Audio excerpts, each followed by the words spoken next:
John Franklin Broyles was born on December 26, 1924 in Decatur, Georgia, the youngest of O.T. and Louise Broyles' 5 children. My mother was a great person. My dad worked, and I didn't know him very well, but my mother was my one that wanted me to play sports and encouraged me and kept me going. Young Frank Broyles played football in the street with neighborhood kids and basketball in his backyard on a full-scale court complete with 2 goals when his older siblings weren't using it. Broyles was resourceful. If he couldn't find anybody to compete against, he'd create games against himself. I'd have one team playing the other, and my team would always win because I'd throw it to where I couldn't catch it. And when I was on defense, I'd throw it where I could catch it.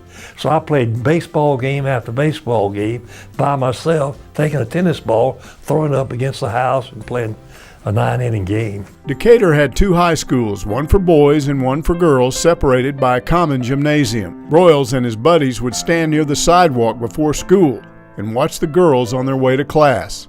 One day there was somebody new coming up that sidewalk. And we all said, well, who is this new girl?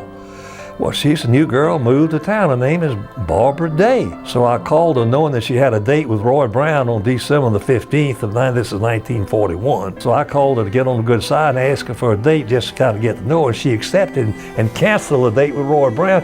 And we went to the Fox Theater and had a movie. That was my first date. Broyles was the first in his family to attend college, playing football as a quarterback at Georgia Tech. He was the SEC Player of the Year in 1944 and set an Orange Bowl passing record that stood for 56 years. He was also in the Navy his last 2 years and secured his commission after graduation. He married Barbara, and a short time later the war ended. So the two packed up and headed to Waco, where Broyles had been hired as Baylor's backfield coach under Bob Woodruff. It was on a 1948 trip to Fayetteville for a game against the Razorbacks that Broyles decided what his dream job would be. I saw on every store a hog. Go Hogs. I saw on every car, Go Hogs. I'd never seen such fan support.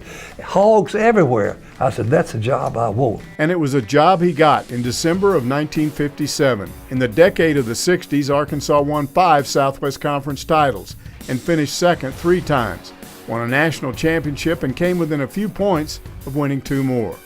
Broyles always said the secret to his success was that his boss, John Barnhill, gave him money to hire the best assistant coaches available. Barry Switzer, Jimmy Johnson, Joe Gibbs, Johnny Majors, and Hayden Fry all coached under him. Broyles' assistants went on to win 6 Super Bowls, 5 college national championships, and 40 conference titles. I'd hire a coach that was doing the best. And he would come and contribute. We wouldn't change everything, but he would contribute and help us. So we were always expanding our ideas and trying to stay ahead of what's best in college football. Broyles' success as a coach was matched by his long tenure as athletic director. He built new facilities in basketball, baseball, track, and tennis. He created a successful women's athletic department, renovated Razorback Stadium in football, and took Arkansas into the SEC. By the time he retired, he'd served the University of Arkansas for over 50 years. He had chances to go to the NFL or go back to Georgia Tech, but he never considered leaving Arkansas. I thought it was the best job in America. It was the kind of job that I wanted, and the people have been good to me, and the state newspapers and the state radio and TV have built us a fan base with more passion than any place I know.